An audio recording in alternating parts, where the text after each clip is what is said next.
Hey, I'm Dan from Binder Boneyard, and we're going to do a walk around video on this 1977 International Scout that we converted to a Mercedes turbo diesel.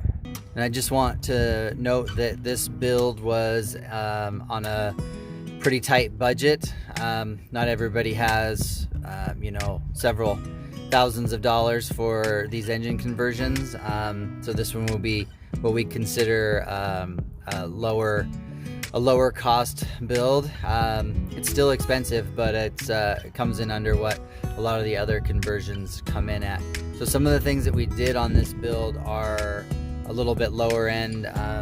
They're still brand new parts, but they are, hardware store fittings versus machining or manufacturing custom fittings ourselves.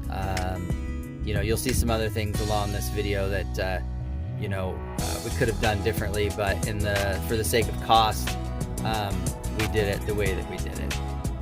When the Scout came to us, none of the factory gauges worked. And it had a 3-gauge pod under the dash that was doing all the engine monitoring.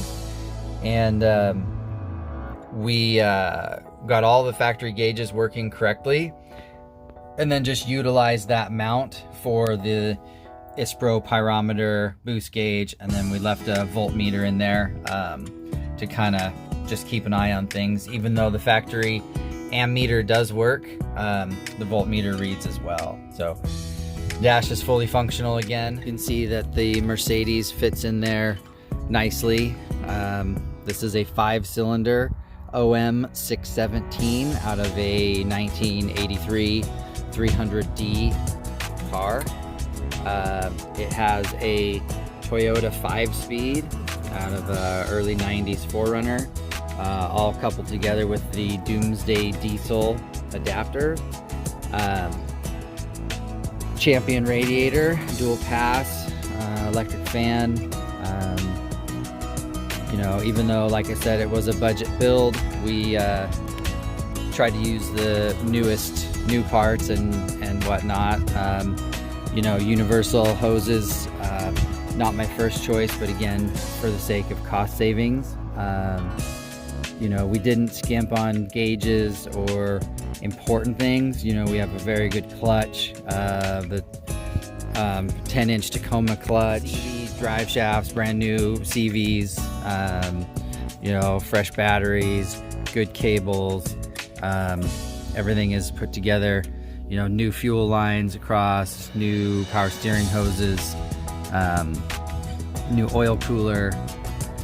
We do have the Alda Delete from Doomsday Diesel, vacuum solenoid shutoff, new clutch slave. This is actually a vacuum accumulator because the Scout still has the vacuum brakes. So we wanted to have a little bit of extra vacuum in there so it can power the shutoff and then the brakes as well. So that was just a little something that was kind of fun. I don't think anybody's going to confuse that for a fire extinguisher. You can see under here the Toyota transfer case. We utilized a Toyota mount, just made a cross member to retain that factory mount, again for the name of cost savings. The speedometer cable is custom unit, Scout on one end, Toyota on the other. Got the ratio adapter in there so the speedometer reads close to correct. You can see the Toyota transmission, CV drive shaft, everything to keep it going down the road nice and smooth. This was a diesel Scout to begin with, so it already had switch plate like that.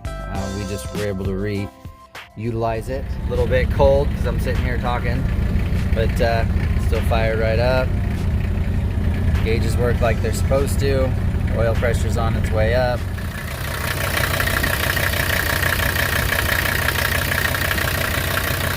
Just rattles away like it's supposed to.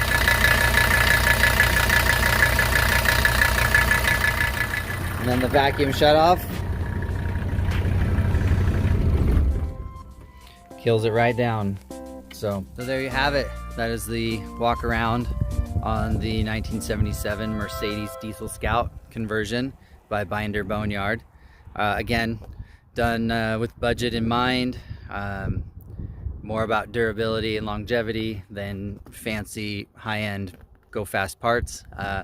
This little motor should last for as long as the Scout is around, and it makes good power. It drives nice, it runs nice. The Toyota 5-speed is perfectly geared for this engine. So yeah, hopefully you enjoyed that. If you have any questions or comments, please leave them down below.